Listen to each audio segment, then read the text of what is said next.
يا ربي صل على المختار طه البشير واغفر لنا كل زله وامحنا في النظير يا ربي صل على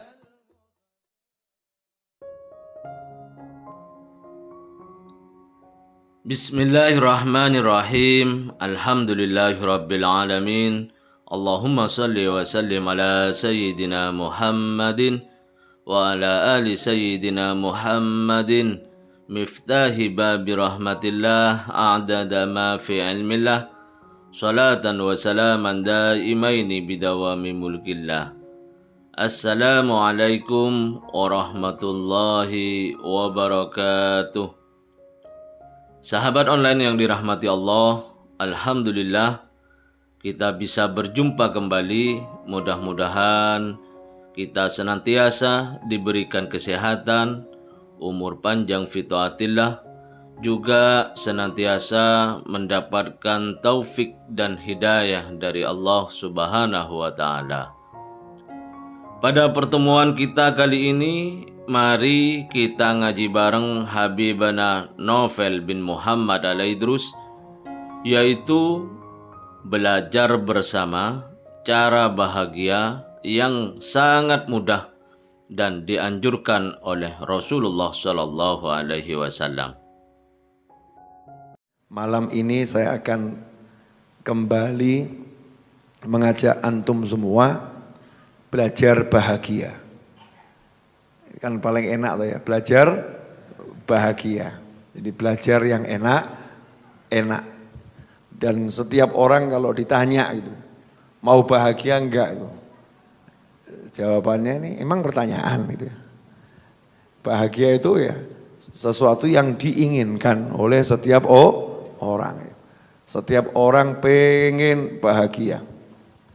Orang kaya pengen bahagia. Yang belum kaya pengen bahagia.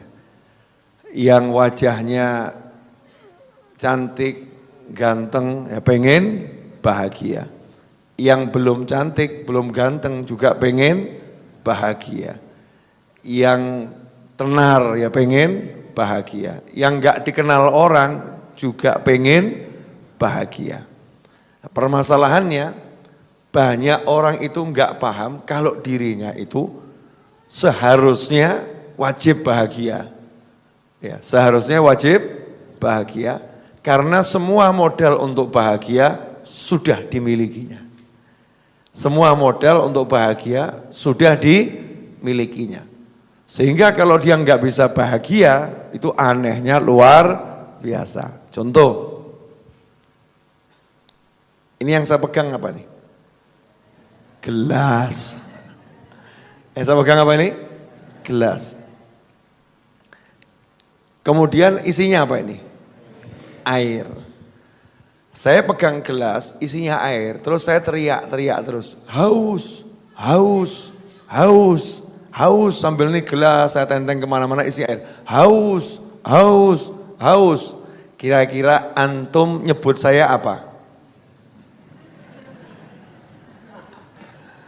Tolong diperjelas. Apa? Bu? Kalau saya saya pegang gelas isinya air, terus saya teriak, haus, haus, ya Allah haus, haus gitu ya. Kira-kira ibu nyebut saya ngapain? Apa bu? Hah? Abnormal. Ya orang akan mengatakan aneh bener orang ini, kelihatannya nggak waras gitu kan ya. Kelihatannya nggak waras. Lawang air di tangannya kok teriak-teriak haus. Udah nggak usah banyak teriak, angkat gelasnya, dekatkan ke mulut, baca Bismillahirrahmanirrahim. Ngucap alhamdulillah. Alhamdulillah, enak Masya Allah. Alhamdulillah.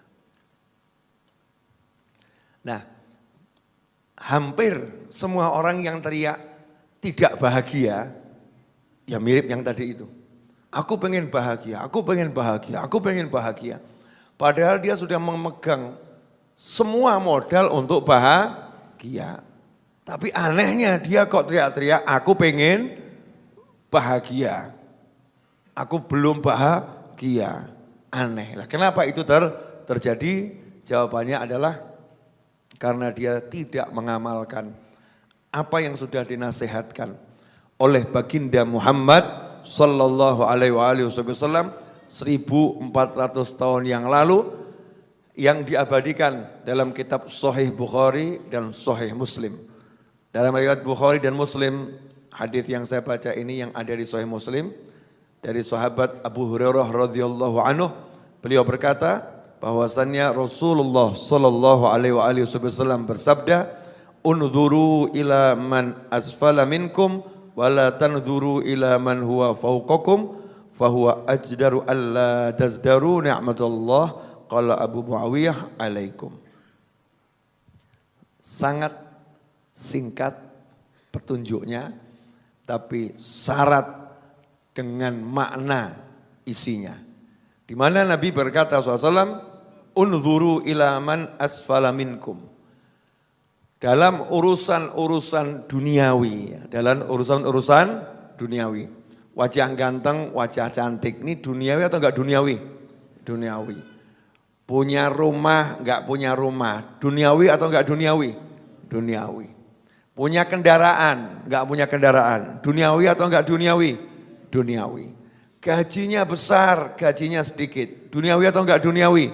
Duniawi. Nah urusan yang begini, ya urusan yang semacam itu, maka Nabi SAW mengajarkan, unzuru ila, lihatlah kepada yang asfala minkum, yang kondisinya di bawah kalian. Ya, kondisinya di bawah kalian. Dan jangan melihat yang kondisinya di atas kalian. Kalau kalian lakukan itu, melihat yang di bawah kalian, maka kalian pasti tidak akan meremehkan satupun nikmat Allah yang ada dalam diri kalian. Jelas ini? Jelas, tapi kita akan bahas biar kita memahaminya lebih jelas lagi. Saya mau nanya boleh? Berapa banyak nikmat Allah yang ada dalam dirimu?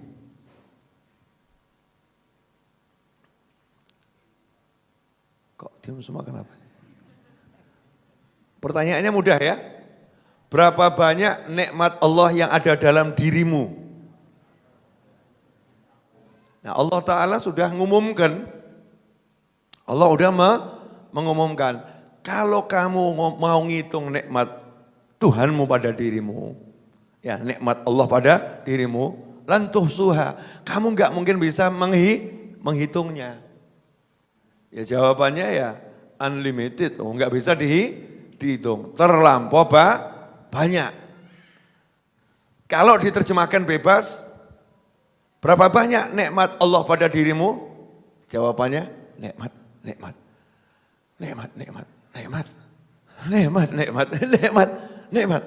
Mau lagi ngitung kok nih Kak? Nikmat.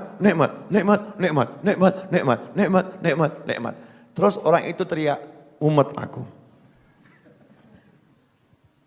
Pertanyaan saya, orang ini kira-kira waras apa edan tingkat tinggi?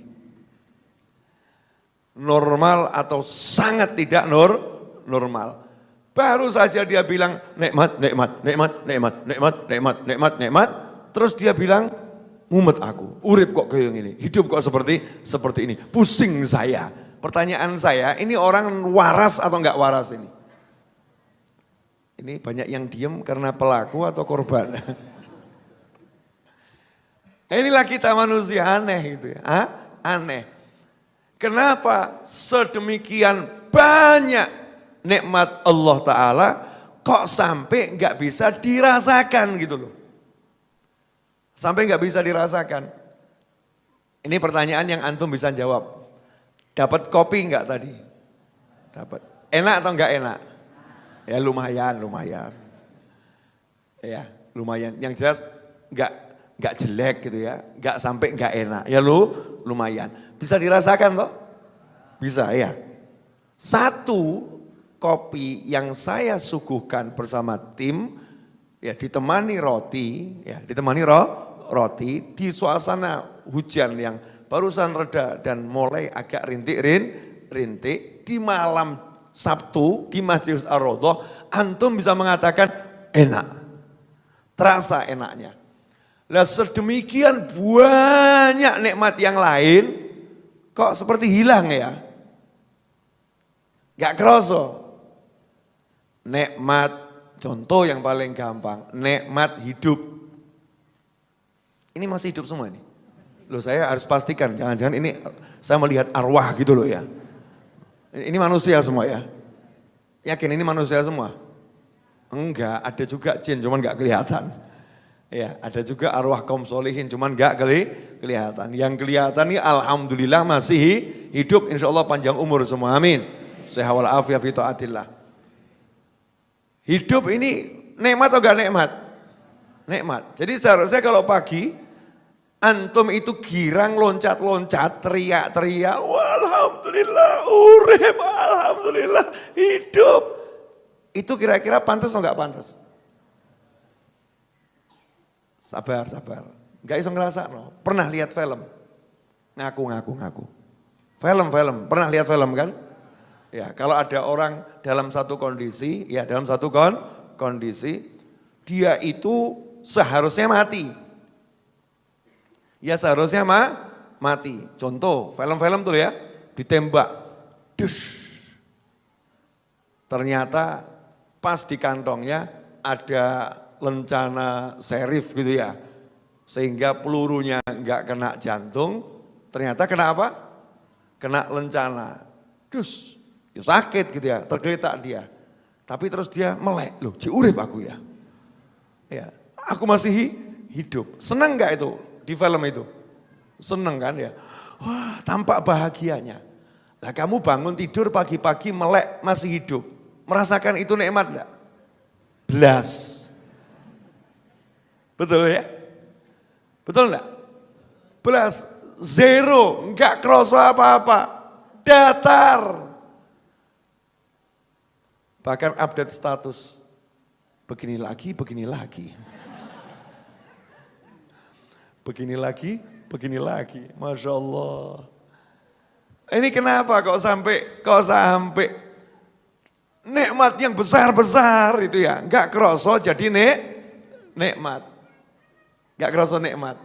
Contoh misalnya yang gampang, di rumah sakit. Ada yang sakit, kemudian tiba-tiba jantungnya berhenti. Akhirnya disiarkan berita kematiannya. Keluarganya nangis. Betul ya? Nah, kalau yang jantungnya berhenti kan gak nangis tuh ya. Yang nangis siapa? Keluarganya. Lah kok 1,5 jam kemudian jantungnya jalan lagi. Keluarganya nangis atau senang? Senang. Beritanya apa? Tidak jadi mati. Senang keluarganya senang. Nanti kalau dia bangun sehat diceritakan, itu dia akan bersyukurnya, oh ngono ya alhamdulillah senang. Lah antum tadi pagi tidur, itu kan sama dengan mati. Lah iso melek sehatnya luar biasa. Lah kok bojomu gak seneng yo? Pasangan hidupmu kok biasa-biasa saja ya? Seharusnya pasangan hidupmu noleh, lihat kamu, alhamdulillah, urip mas. Urip, Masya Allah. Mas, urip mas, Masya Allah. Yang laki juga ngomong, dek, urip dek, Masya Allah. Kemudian keduanya teriak, alhamdulillah. Saya mau nanya, ada enggak yang begini? No. Padahal itu yang diajarkan Nabi Muhammad SAW. Bangun tidur itu bahagia dan ikrar. Ya, alhamdulillah alladzi ahyana ba'dama amatana wa ilaihin nusyur. Alhamdulillah hidup lagi, tadi mati. Terima kasih ya Allah. Kalau diterjemahkan bebas kan begitu. Terjemahan bebasnya ya seperti seperti itu. Senang bisa hidup. Satu itu harusnya udah cukup buat kita bahagia. Sementara nikmatnya unlimited. Lah kenapa kita nggak bisa melihat nikmat yang banyak? Ini kok nggak kelihatan? Lah masalahnya nikmatnya di sini loh ya. Lihatnya ke atas terus. Kelihatan enggak ini? Nikmatnya di sini, nikmatnya di meja ini ya. Air di meja ini, wedang jahe madu. Ya saya bayangkan ada di meja ini. Bayang nato enak ya Masya Allah. Wedang jahe madu saya bayangkan ada di meja ini ya. Kopi ya, teh, macam-macam di meja ini. Semua disiapkan di meja ini, tersedia. Lah kok saya sibuknya lihat yang di atap itu ya. Kok bocor ya? Kok begini ya? Kok begini ya? Terus saya lihat yang di atas, terus nggak ada apa-apa. Ya nggak ada apa-apa. Atau yang di atas yang saya lihat punyanya orang lain. Kok ada jus di sana ya? Wah, kok ono es krim ya? Oh, di sini nggak ada apa-apa, itu ada es krim, ada jus. Saya lihatnya ke atas terus. Sehingga nikmat yang di depan mata saya ini kelihatan nggak? Nggak kelihatan. Nggak kelihatan atau nggak ada? Nggak kelihatan. Kenapa nggak kelihatan? Karena nggak dilihat. Karena nggak dilihat. Kalau dilihat pasti kelihatan. Tapi kita sibuk melihat nikmat yang dimiliki orang lain. Tidak mau melihat nikmat yang kita miliki. Sehingga akhirnya punya nikmat sama dengan tidak punya nikmat. Akhirnya karena melihat nikmat-nikmat yang dimiliki orang lain. Sementara hatinya belum beres. Jadinya hidupnya susah. Makanya saya mengajak antum semua. Yuk tiap pagi dirasakan nikmat yang ada. Contoh, gampang kok ini ya Allah, ilmu gampang. Prakteknya pun mudah. Alhamdulillah jadi muslim saya. Wis jaminan swarga sudah ada. Insya Allah kan begitu ya. Saya jadi muslim, alhamdulillah, nikmat. Kok kamu udah nikah? Ini bab yang udah nikah ya. Jombloan dan jomblowati jangan tersinggung. Harus ikut bahagia. Gak boleh tersinggung. Kamu sudah menikah. Noleh ke kanan, kok istrimu masih tidur. Ya masih tidur. Noleh ke kanan. Alhamdulillah. Aku punya pasangan hidup. Minimal ya minimal. Kalau aku sakit ada yang merawat. Ya moga-moga aku gak loro. Merasakan betul ada nikmat di sampingnya. Terus lihat sekitar kita. Ya Allah, alhamdulillah gak kebocoran saya. Tidur di kasur, di atap, di kamar enak. Terus lihat sekitar kita. Itu akan banyak nikmat yang bisa kita rasakan. Kalau kita latihan gitu tiap hari, dimanapun kita berada, cek nikmat apa yang ada, cek nikmat apa yang ada. Nanti kalau ada satu hal yang gak enak, karena yang gak enak itu kan biasanya datangnya satu gitu ya. Satu, kalau nikmat datangnya brr, tapi gak kerasa. Tapi yang gak enak ini satu, kok jadi terasa itu kenapa? Kenapa jadi terasa? Karena kita tidak biasa merasakan nikmat. Nah kalau udah biasa merasakan nikmat, satu yang gak enak ini gak akan terasa. Contoh, mohon maaf, buka dulu tutupnya.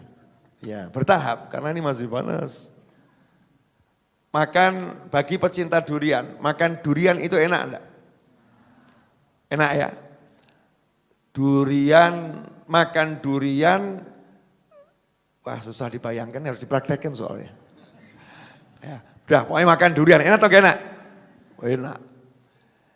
Kemudian ya makannya itu di tempat yang pemandangannya indah, enak atau enggak enak? Enak. Ditemani orang yang disukai, enak atau enggak enak? Enak, betul ya? Kok lewat seekor lah ya.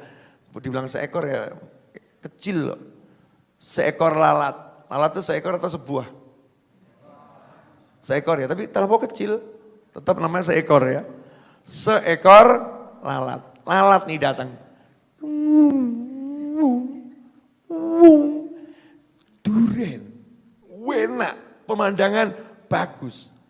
Terus matanya, pikirannya, telinganya, tangannya minggir dari duren ngurusi lalat satu. Ganggu aja. Dasar. Saya mau nanya, stres atau enggak stres? Stres. Betul? Yang buat stres apa? Lalat? Enggak, lalat enggak punya salah. Loh kenapa? Lalat juga suka durian. Lalatnya juga suka durian. Maka ketika ada lalat lewat ini seharusnya, ya seharusnya nyantai saja ambil duriannya, makan, dinikmati. Gitu kan. Sedikit gangguan tidak berarti. Kenapa? Yang ini terlampau enak. Lah manusia ini kebanyakan gak begitu. Satu gangguan kecil, itu rasanya gangguan yang luar biasa. Kenapa? Tidak bisa melihat dirinya lagi dikitari nikmat. Ini kelihatannya sederhana ya, tapi ini terapan sehari-hari berulang kembali. Begini lagi, begini lagi, begini lagi, begini lagi. Masalahnya apa toh?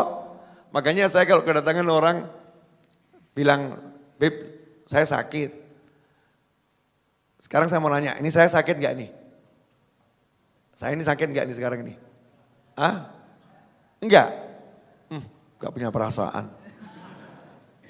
Alhamdulillah sehat, kan begitu ya? Apa yang sehat? Sekujur tubuhnya insya Allah sehat. Hanya ada sedikit gangguan suara, betul? Lah kalau kemudian saya berkeluh kesah, gangguan suara. Padahal enak semua itu. Cuman ada satu gangguan suara. Berarti kan saya nggak pinter loh ya nggak pinter. Kenapa sedikit gangguan suara merusak hidup saya sepanjang hari? Nah kalau saya nggak mau gitu, gangguan suara tak nikmati, wedang jahe madu. Kan begitu ya? Gangguan suara, Mas Cahyo tolong belikan durian. Gangguan suara, wah pokoknya enak-enak semua itu. Jeruk, manis. Gangguan suara, jus. Gangguan suara, istirahat. Tak nikmati semua. Saya nggak mau lihat itu sebagai penyakit. Tapi saya melihat Allah kasih banyak nikmat di balik gangguan suara. Gangguan suaranya nggak usah diurus. Makanya saya ceramah sekalipun kalau mau bengok yang bengok. Betul, mau teriak ya teriak. Saya nggak mau mikir gangguan suara. Lawang suara saya nggak terganggu kok. Ya rodok Didi. Nggak banyak, kan begitu ya. Boleh dilanjut? Makanya jadi muslim, pertama kali bangun tidur disuruh ngapain? Sadar dalam nikmat. Alhamdulillah. Betul ya? Apa bangun tidur zikirnya kalimat tahlil? Mulai, la ilaha illallah gitu. Apa seperti itu? Afdhalu zikri, betul. Zikir yang terbaik ucapan la ilaha illallah. Solawat, bagusnya luar biasa. Qiraatul Quran, bagusnya luar biasa. Apakah memelek langsung Yasin? Enggak tuh ya. Buka mata yang diajarkan Nabi SAW ngapain? Rasakan dirimu dalam nikmat. Alhamdulillah. Karena itu dikatakan seseorang itu yang makan dan minum alias gak berpuasa sunnah, makan dan minum. Tetapi dia bersyukur dengan makan dan minumnya. Atau asyakir, orang yang makan. Ya, orang yang makan tapi bersyukur. Itu lebih utama daripada orang yang berpuasa dan sabar. Sunnah loh nih ya. Jenengan puasa hari Senin, sunnah. Bagus atau enggak bagus? Bagus. Ustadz Iis hari Senin sibuk makan, bagus enggak? Kalau ternyata Ustadz Iis itu dengan puasanya cuma ngelah-ngeluh. kok kayak gini ya poso ya. Puasa kok seperti ini, waduh menyiksa sekali ini puasa. Tapi kalau dia makan, bisa sendawa, ojo dipraktek kalau gak enak itu ya. Sendawa, terus alhamdulillah ya Allah, enak betul, terima kasih ya Allah. Dia itu bisa munculkan rasa syukur dengan makannya, maka makannya ini lebih utama daripada dia puasa sunnahnya. Kenapa? Syukur ini pangkatnya lebih tinggi daripada sabar. Syukur itu pangkatnya lebih tinggi daripada sabar. Setiap orang yang syukur pasti sabar. Setiap orang yang syukur pasti sabar. Karena apa? Jarang orang itu bisa syukur. Banyak orang itu kufur. Gak bisa lihat nikmat. Jadi sebetulnya dalam diri kita ini nikmatnya luar biasa, masalahnya enggak kita rasakan. Tadi yang saya contohkan kan sederhana ya, hidup itu loh, urip. Sekarang ini kan sebetulnya harusnya girang ya, oh iya ya aku urip ya, Masya Allah urip. Harusnya girang, bahagia, seneng gitu ya, punya hidup. Tapi anehnya kok enggak kroso. Nah, sebabnya apa itu? Karena tidak dilatih untuk melihat. Gimana caranya bisa melihat nikmat yang kita miliki? Jangan lihat yang lebih tinggi, lihat yang di bawah. Contoh ini, bismillahirrahmanirrahim. Alhamdulillah, wedang jahe. Saya lihat Ustaz Iis, kopi jahe. Ya alhamdulillah sih, beliau dapat kopi jahe, tapi aku dapat wedang jahe. Ini lebih enak, senang dengan nikmat yang saya miliki. Senang, alhamdulillah. Akhirnya saya apa? Sibuk menikmati yang saya miliki. Betul atau enggak? Betul. Itu konsepnya. Makanya ketika kemarin saya ditanya, waktu saya diajak foto sama seorang YouTuber gitu kan ya, ganteng, Masya Allah, ganteng, rodok pol. Ya, ganteng rodok pol, Masya Allah. Nom sisan.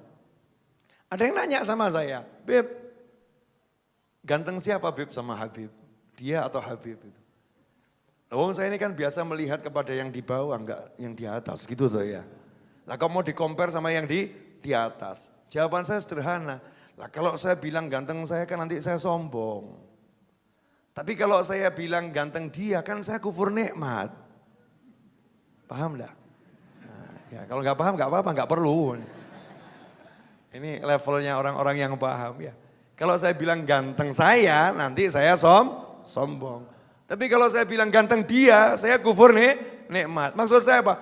Aku cukup menikmati nikmat kegantenganku nih loh. Aku senang ini dengan wajahku. Allah yang kasih. Saya akan bandingkan dengan yang lebih-lebih di bawah. Tak dulu ganteng aku kan gitu ya. Terus begitu jadinya nikmat. Enak gitu. Nah ibu-ibu kemakan iklan. Wajahnya dibandingkan wajah iklan. Sing nang iklan tempelkan lipstick, tempelkan plok. Terus bercermin. Kok gak podo ya?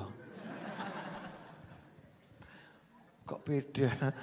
Cermin lihat wajah, oh beda. Kok aku kok elek ya? Terus gitu terus ya. Aku kok elek. Maka nanti kalau ibu mau kelihatan cantik bu, gampang. Cari foto wanita yang lebih jelek dari ibu. Tempelkan di samping kaca. Terus Anda bercermin. Wah aku lebih hayu. Ya mas ya, aku lebih hayu. Lebih cantik toh mas, Masya Allah. Ya, tapi yang gak usah praktek gitu beneran gitu ya. Cuman ini kenapa kok terjadi banyak wanita gak mensyukuri nikmat dirinya sendiri. Karena sibuk membandingkan dengan yang lebih tinggi. Dan yang ngeri. Untuk dirinya sendiri aja jelek. Kalau suami istri. Istrinya terus ngomong. Mas, aku ini menikah sama kamu 20 tahun. Rumah ngontrak. Tetangga kita itu loh baru nikah kemarin dibelikan rumah sama suaminya. Baru kemarin mas dibelikan rumah sama suaminya. Aku 20 tahun nikah sama kamu kontrakkan terus. Laki-laki model apa kamu? Ngeri nih. Untung suaminya sabar ya.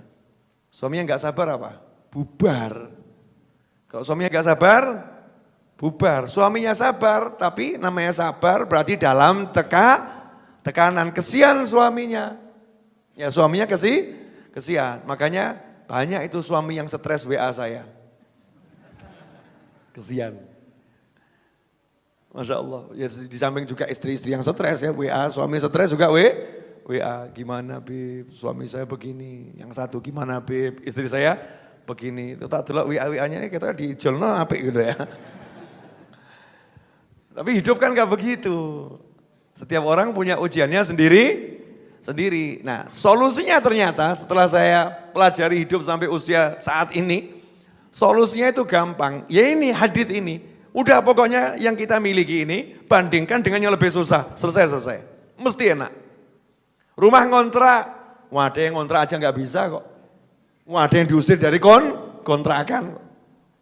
Kita ngontrak. Alhamdulillah. Senang lagi nanti adanya. Kontraknya kosnya 3 kali 3. Alhamdulillah. Wah ada orang tuh yang tinggalnya di sel. Iya gratis tapi di sel mau. Ya kamu bayar tapi kan merdeka. Bahkan 3 kali 3 itu kan besarnya luar biasa. Compare terus bandingkan dengan yang lebih susah.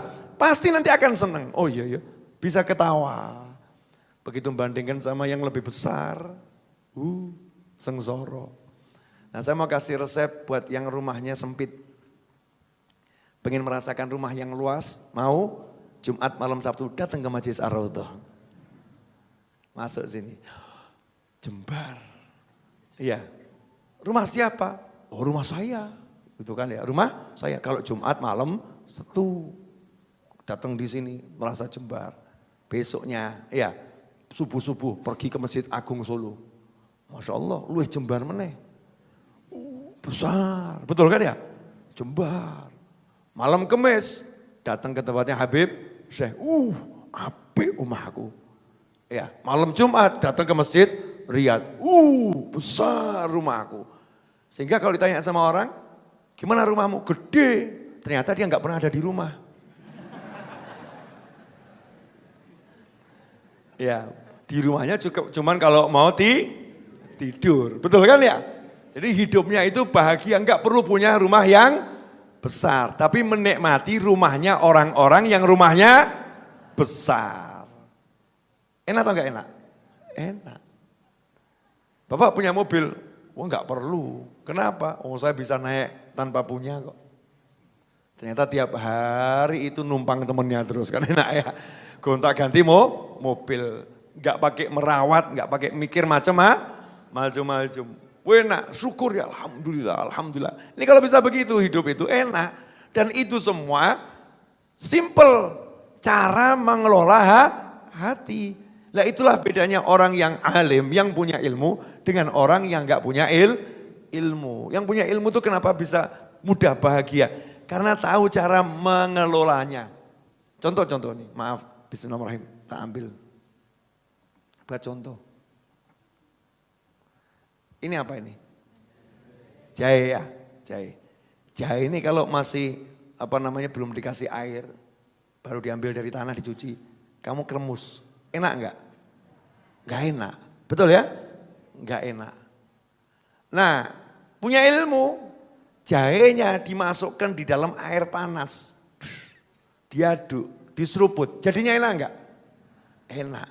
Punya ilmu, kasih gula Jawa. Enak enggak? Enak. Modal jahe, modalnya sama jahe, tapi punya ilmu. Jadi rasanya berbeda. Lah ini kamu punya hati. Hati bukan jahe loh, hati. Kalau enggak punya ilmu, lebih ngeri dari jahe. Tapi kalau punya ilmu, unlimited tuh. Rasa nikmat yang bisa dirasakan dengan hati. Udah, saya nggak tahu ini tadi ngajar apa, wallahu a'lam. Judulnya pokoknya, ya gimana caranya hidup bahagia. Ternyata bahagia itu mudah, syukuri apa yang ada.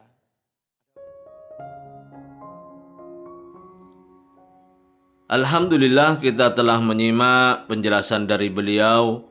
Semoga ilmu yang telah kita peroleh ini dari Habibana Novel bin Muhammad Al-Idrus menjadi ilmu yang bermanfaat bagi kita, keluarga, dan anak cucu kita. Dalam kajian ini, Habib Novel bin Muhammad Al-Idrus menjelaskan tentang cara bahagia yang diajarkan oleh Rasulullah Shallallahu Alaihi Wasallam. Semua orang ingin bahagia dalam hidupnya, baik yang kaya, yang belum punya, yang tampan, dan semuanya. Tapi kenyataan yang ada, masih banyak yang mengeluh tentang hidupnya. Kenapa? Jawabannya, karena tidak pernah belajar mensyukuri nikmat-nikmat yang ada pada dirinya, nikmat-nikmat yang mengelilinginya, nikmat-nikmat yang dimilikinya. Hanya sibuk dengan menilai nikmat yang ada pada orang lain, sibuk menilai nikmat yang dimiliki orang lain, yang akhirnya akan mengkaratkan hati sehingga timbul rasa iri, dengki, dan bahkan kufur nikmat, yang mana akan membawa kepada kesengsaraan dalam hidup. Na'udzubillah min dzalik. Rasulullah Shallallahu Alaihi Wasallam bersabda, "Unduru ila man huwa asfala minkum, wala tanduru ila man huwa fauqakum. Fa innahu ajdaru alla tasdaru ni'matallahi alaikum." Lihatlah orang yang berada di bawahmu, dan jangan melihat orang yang berada di atasmu, karena yang demikian itu lebih patut agar kalian tidak meremehkan nikmat Allah yang telah diberikan kepadamu. Inilah resep yang sangat gampang supaya hidup kita bahagia, yaitu dalam segala urusan dunia, lihatlah orang-orang yang keadaannya di bawah kita. Jangan melihat orang yang di atas kita. Karena dengan demikian akan mendorong kita untuk selalu mensyukuri setiap keadaan. Dengan selalu bersyukur, Allah Ta'ala akan menambahkan nikmat-nikmatnya kepada kita. Dan itu artinya derajat kita akan dinaikkan, kehidupan kita akan bahagia. Allah Ta'ala berfirman, "La in syakartum la azidannakum." Sesungguhnya jika kamu bersyukur, maka aku akan tambah nikmat kepadamu. Semoga kita bisa memahami dan senantiasa mengamalkan dari apa yang telah beliau sampaikan. Semoga segala hajat baik kita dan saudara seiman kita segera dikabulkan, segera diwujudkan oleh Allah Ta'ala, dan semoga hidup kita berkah, dipenuhi dengan kebahagiaan. Amin ya rabbal alamin. Wallahu a'lam bisawab. Semoga barokah dan manfaat. Assalamualaikum warahmatullahi wabarakatuh.